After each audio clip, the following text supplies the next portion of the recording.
Welcome to the Modern Mumma. Today I have with me my first guest, Kaushika Patel. Hi, how are you today, Kaushika? Not too bad at all, Nish. You okay? Yes. Right, so this is take 3. It's fine. I have, Teething problems. yes. So we're going to have an open and candid conversation about motherhood today. We are indeed. And I've known you about 10 years now. I think we met through our children, our boys, my youngest, your eldest at school. Yes, we did. And We did. I think I actually didn't meet you till about the October, wasn't it? After they joined school, but in person. No, we didn't. I think we spoke on the phone because obviously the boys hooked up together and it was Ishan's birthday and I met your husband before I met you. That's right, yes. And you share the same birthday as him, it came to light. I know, all the best people are born on that date.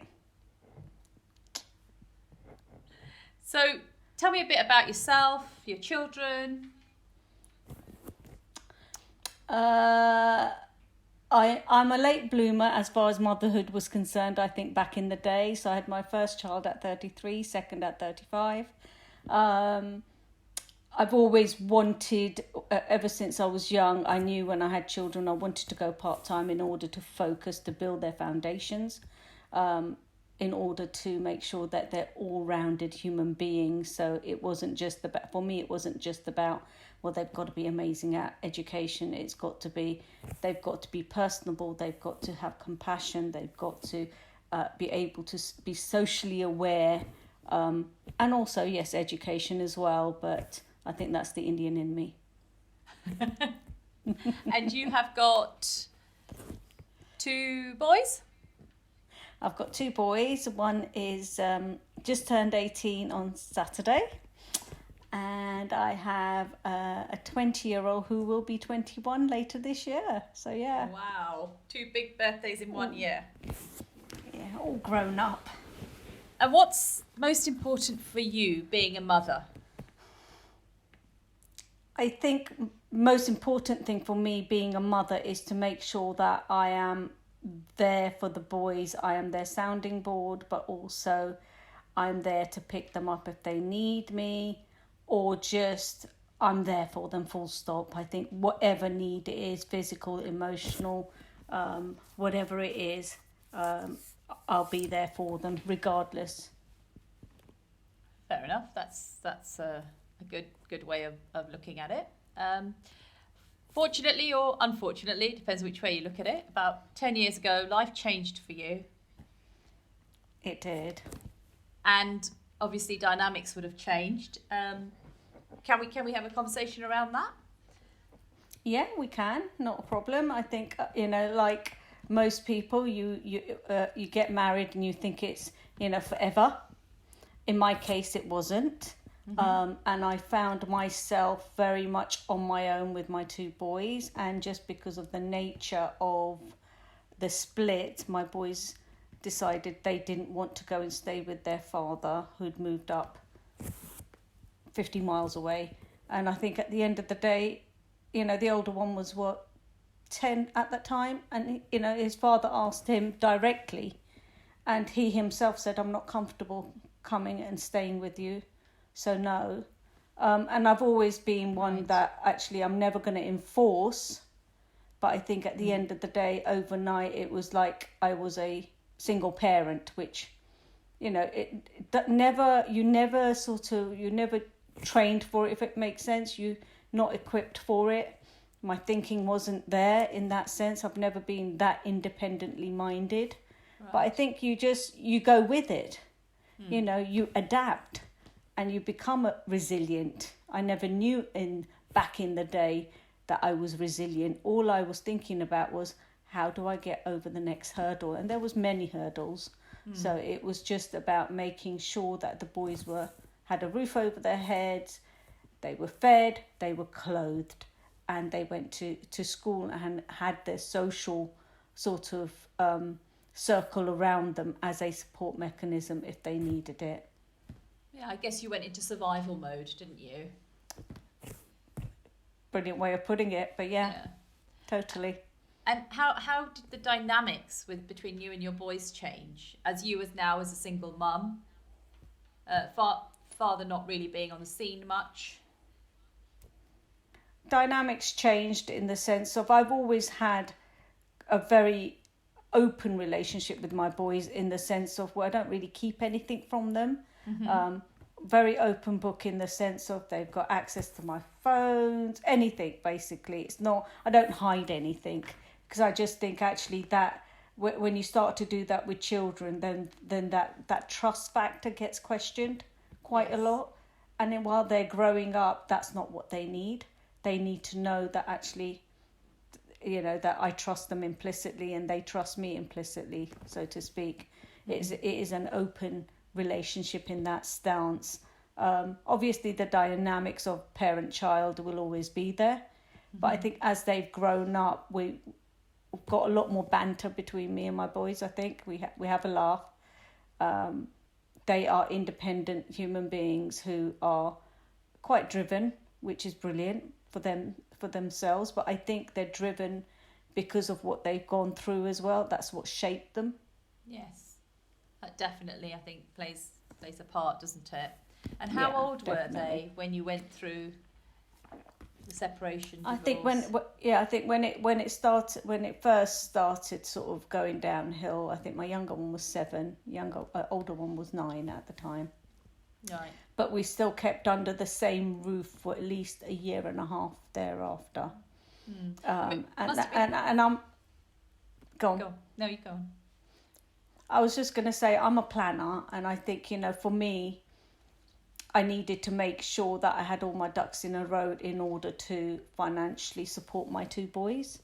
And I think in that sense, it was much more of, right, so, I've always had a career, but my career took I went part-time for best part of 9-10 years when I had the children, just because, build youth foundations. Yes, you still, when they're at nursery for 3 days a week when I'm working, and then they're home kind of thing. Yes. And then you adapt your working pattern around their school hours as well. And that's exactly what I did. And I think when everything went sort of to pot, should we say, I think I for me, it was very much a survival mode of, right, I need to get a job that's going to pay me enough money to sustain, not our lifestyle, but make sure that we've got enough money to support the 3 of us. Sure, yeah, that makes sense.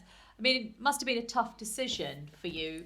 Some people, you hear stories, stay together because they think it's actually better for the children.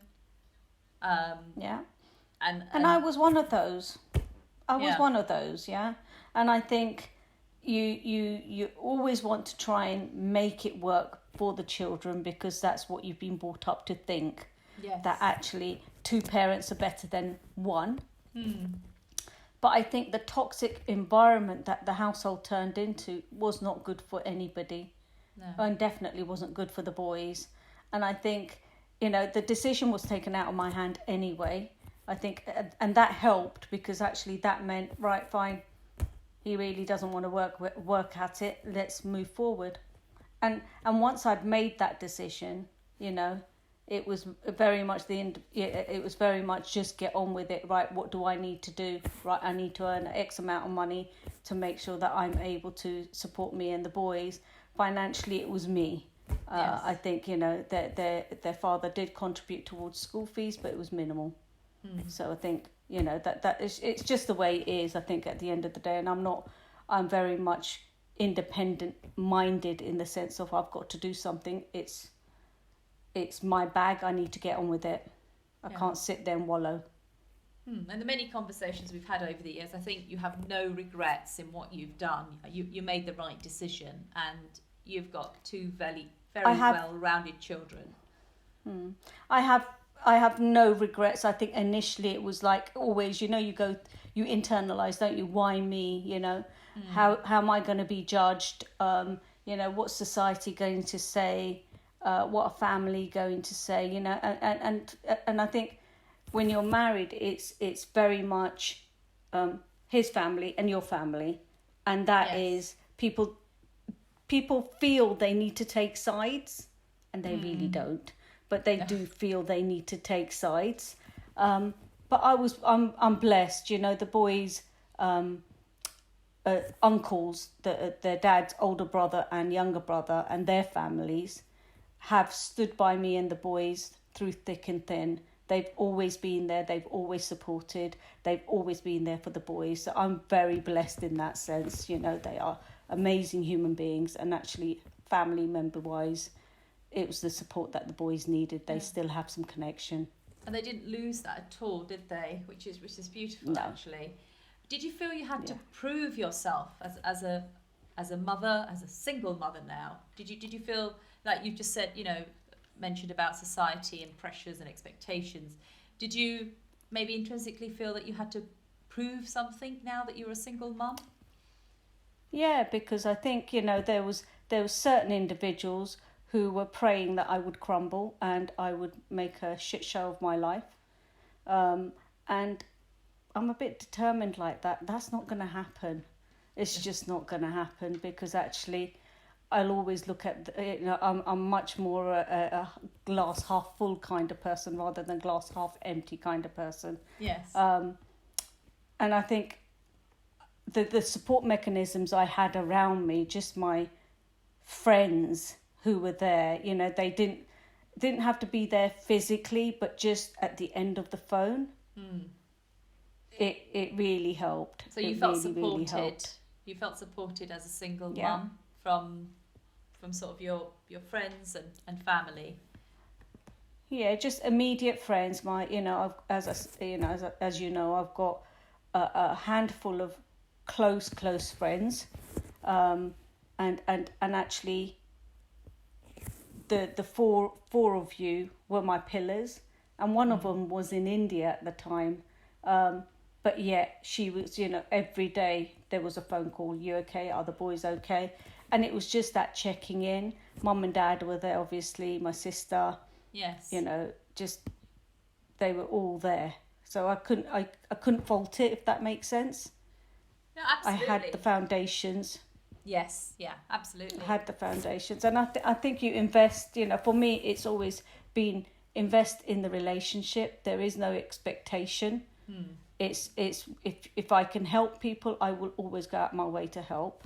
And if I need help, I'll never shy away from not asking. I will ask. Yeah. Well, as they say, you can only ask. You can only say no, can't they? Yeah, exactly.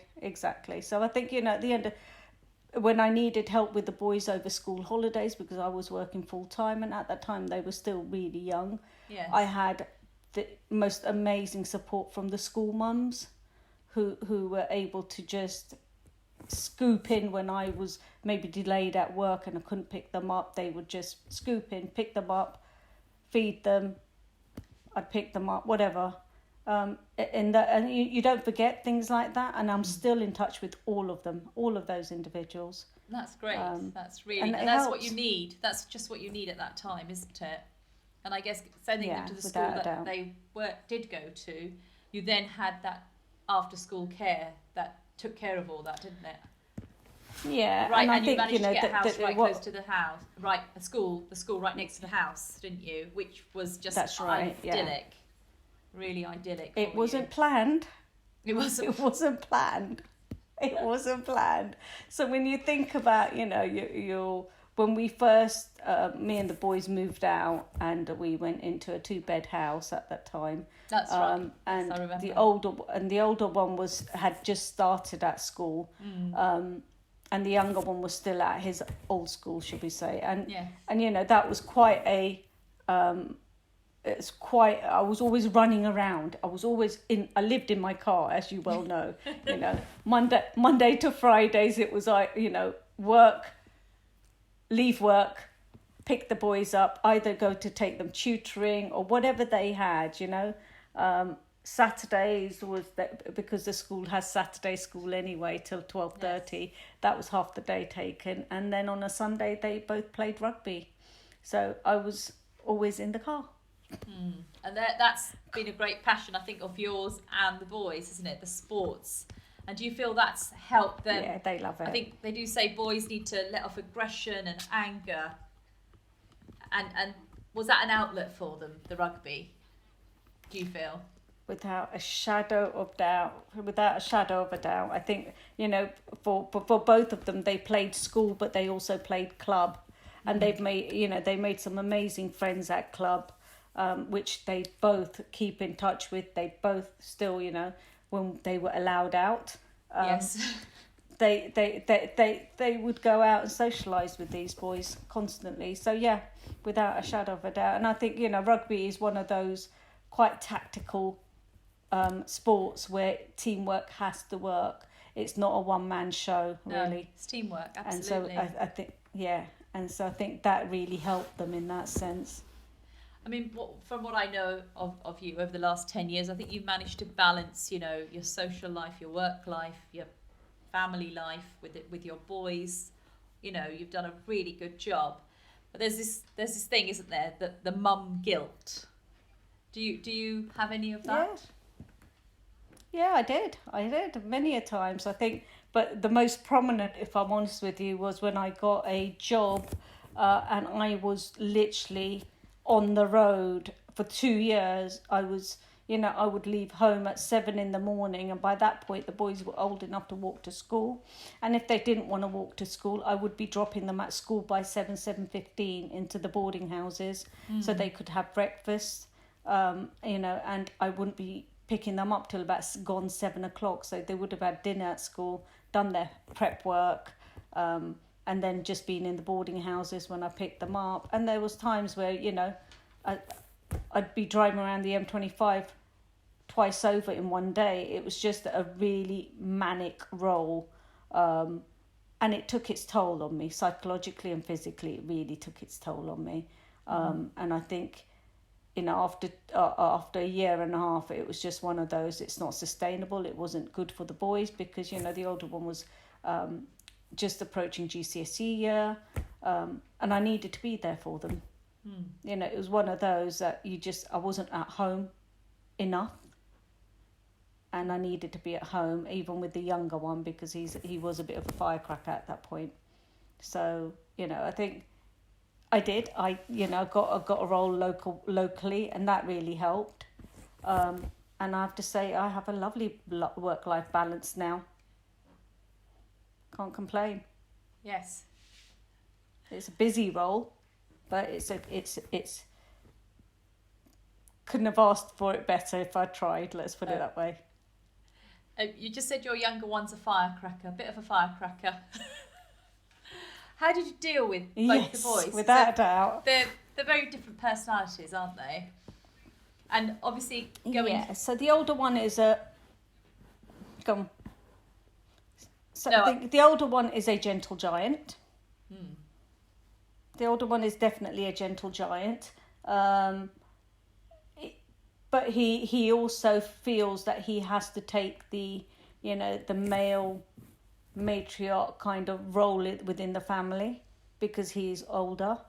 And I've always tried to say to him, actually, no, that's not your role. Your role is you're an older brother. And be an older brother and a friend to your younger brother. But he's always been there. He's always felt responsible. But he'll always do the right thing. He's really compassionate, and he is driven. He will do what needs to be done. Whereas I think with the younger one, it was very much he just lashed out when he was younger. He wouldn't take any rubbish from anybody. Very independent thinker. Quite headstrong, isn't he? And I think very, very. But in a way, it'll put him in such good stead in the adult world, so to speak. But actually, it's already reaping its rewards now. When I think about actually his behaviour and his attitude really turned a corner, sort of probably year 11, at the beginning of year 11, when he knew he had to buckle down and he needed to get whatever grades he needed to get onto the next level of education. And he did. He just put his head down and really surprised everybody, to be honest with you. I guess when he was younger, he did very well. I guess when he was younger and you know, what was going on in your lives, I think he lacked sort of confidence, and didn't feel anybody, you know, or he was going to amount to much. I remember having conversations with him. But today, he's made head boy at school. I mean, that's a proud moment for you. Real proud moment, but I also think that's all down to him. Absolutely. You know, I have to be really honest with you. Yes. He said to me, "Oh, you know, Mum, I'm applying for prefect." I went, "Great, that's not a problem." I said, "That's great. It'd be great on your CV." So then he says to me, "Do you think I should tick the head boy?" And I was like, "Yep, I think you should." And he was like, "Well, I've done it anyway, so don't worry." Okay, fine. So why ask me? But he ticked it. He had the interview for it. He then messaged me. He phoned me at work, and he said to me, "Mum, they've offered me the head boy." I went, "Are you?" I said, "Are you sure?" He said, "I know, Mum. I thought they were having a laugh at me. I didn't realise they were serious." So I went, "Okay." I said, "Are you sure? Have you got anything in writing?" So he's like, I said, "You need to send me something in writing." You didn't believe him. He did. I didn't. I'm very embarrassed to say no, I didn't. But that's because he is such a cheeky chappy that actually it's one of those things that he would have done just to have a great banter and have a laugh and wind people up and say, "Actually, I got it." So I went, "Well, actually." And then literally about 10 minutes later, he sends me the school photo with his name on it and head boy. I was like, "Oh my God, I'm so proud of you." I remember messaging you saying, "Yay, really proud of him." He was like, "Yeah, but I didn't believe him." And I was like, "Oh my gosh." And that mum guilt again. It was that mum guilt again. I was just like, "Oh, don't believe I just did that." But I mean, he understood why. I did sit down and talk to him about it. And he's like, "Oh, Mum, cool, don't worry about it." Okay. Yeah, he actually knows who he is himself, doesn't he? And he knows why he gets the reactions he does get. Yeah, without a doubt, because he is when he needs to be, he's Jack the lad. But I think most of the time he is just that he's got that cheeky, fun-loving banter about him. So, and he just gets on with it. And when he's serious, he's just dead serious. Yeah. Head down, get on with it. Puts his head, and then it's like last week he had his exams. This week he's got a couple of results, and he literally yesterday he ran into my room and he went, "Mum, you'll never guess." I was like, "What?"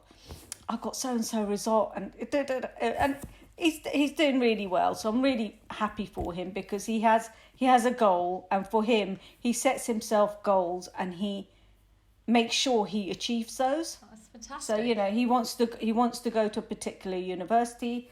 They want quite high grades. He knows he just needs to put his head down and he needs to go and achieve, and that's what he's doing. And he's on target. So he's determined, and I'm pretty sure he will do that. So any other confessions you'd like to make of mum guilt before we move on? No, I think I'm okay. No, I think mum guilt's always going to be there one way or another for some. When you do stuff and you kick yourself and think, "Really, did you just do that?" But I think that for me is the awareness. Yes. That I actually know I'm doing. So what would you say your wins of motherhood would be? My wins of motherhood are that both the boys are grounded. They take ownership of what they do. They don't shy away from hard work.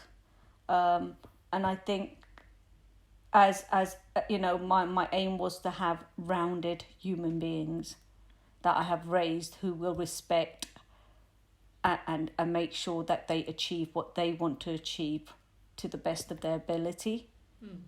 And all I had to do was provide that foundation, and I've done that.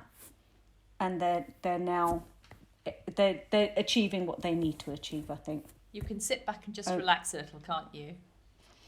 Yes. Take a deep Yes, breath. without a doubt.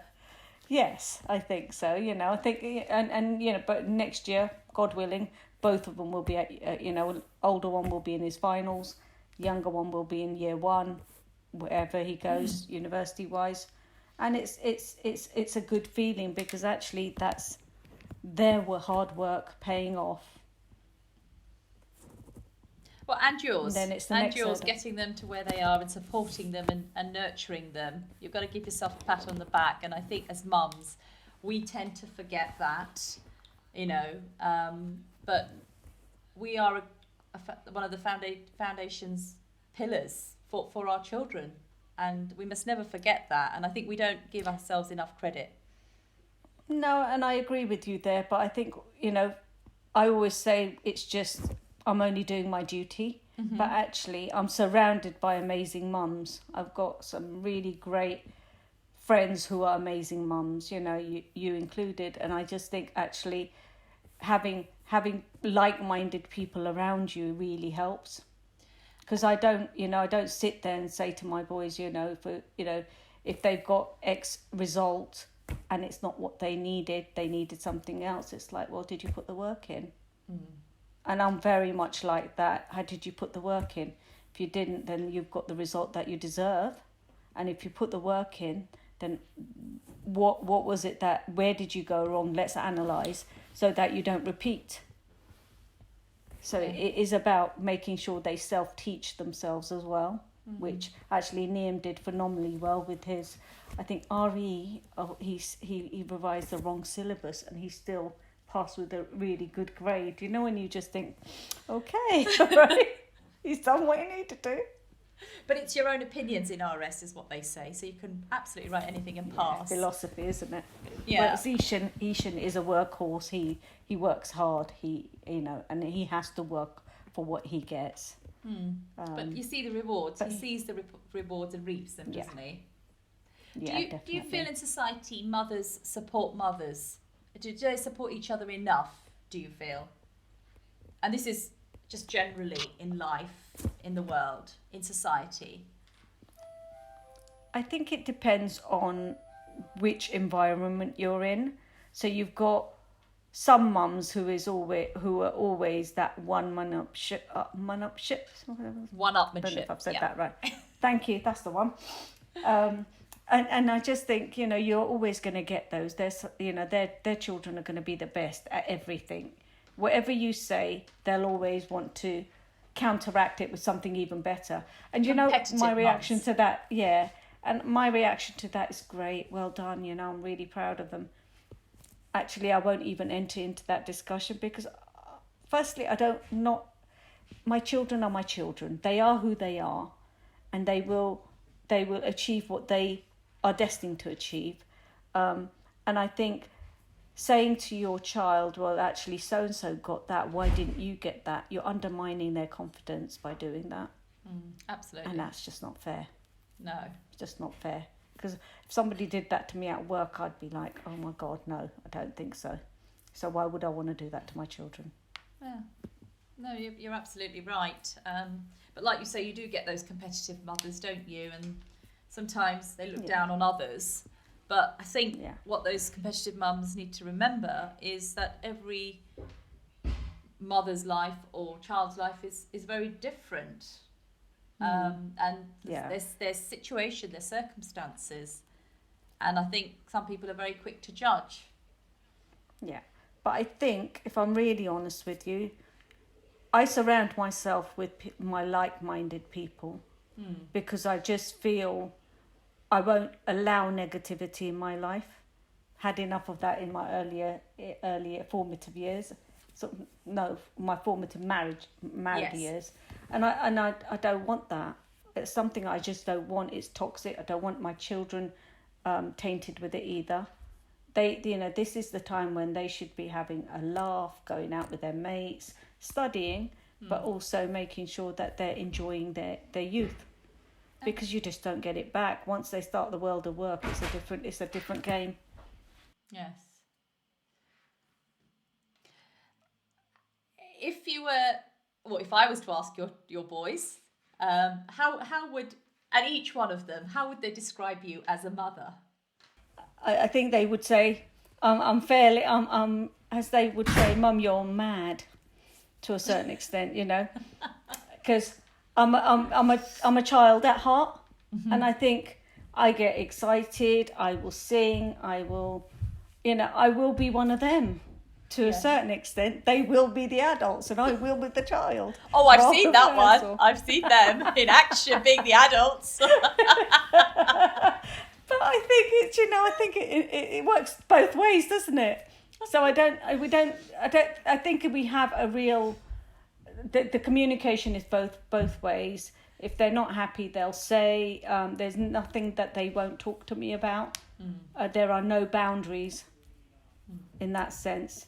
It's open house. So can you leave us with 3 of your nuggets of motherhood and what you could pass on to other mums? I think the 3 nuggets I would say is your children are individuals. Let them be who they want to be. And obviously, yes, if they're going down the wrong side of the path, then it's your duty to try and nurture them, but really talk to them.